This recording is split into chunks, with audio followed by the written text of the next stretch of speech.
有着公道被称号的谢鸿斌主任，为詹顺良担任议员时，就已经伫咧议员服务处服务，一直到现在，詹信凯甲曾子杰联合服务处，伫服务处工作时间已经超过20天，伫遮参与民众刑事甲民事的调解案件超过1万多件，成功调解率有90%以上，好成绩也得到中央肯定，连续3档颁发协同调解案件绩优行政院长奖。市长黄伟哲27日也特别到场祝贺。来，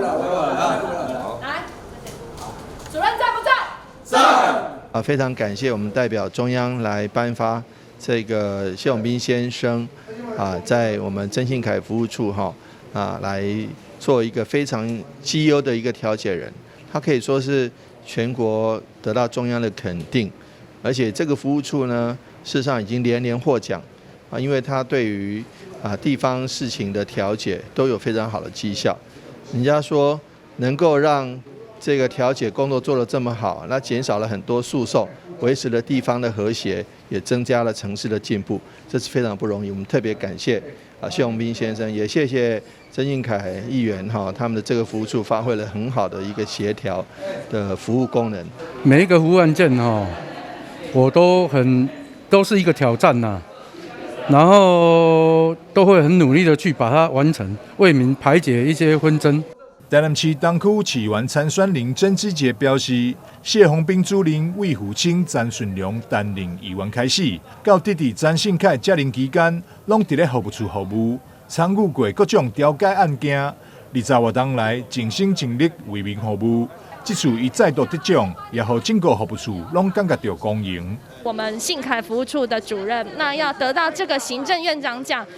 平常所接的服务案件有包括民事诉讼，或是说现在交通比较乱一点，所以在交通事故的方面，还有一般的人民之间的一些纠纷，我们服务处的主任都是尽心尽力在为大家、为我们东区的市民、为我们台南市民来做一个排忧解难的工作。那因为经过他的调解之后呢，也减少了很多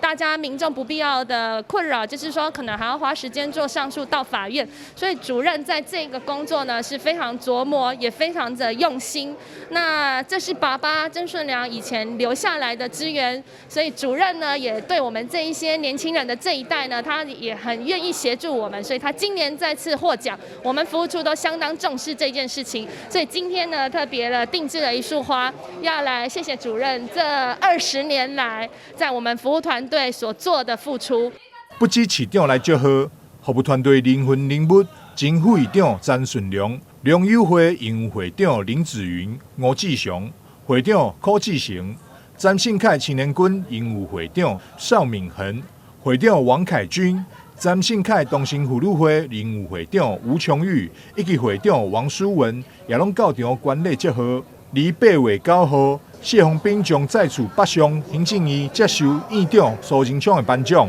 伊也是全市唯一得到这项殊荣的非官方调解人，非常的无简单。台南新闻张秀伟采访报道。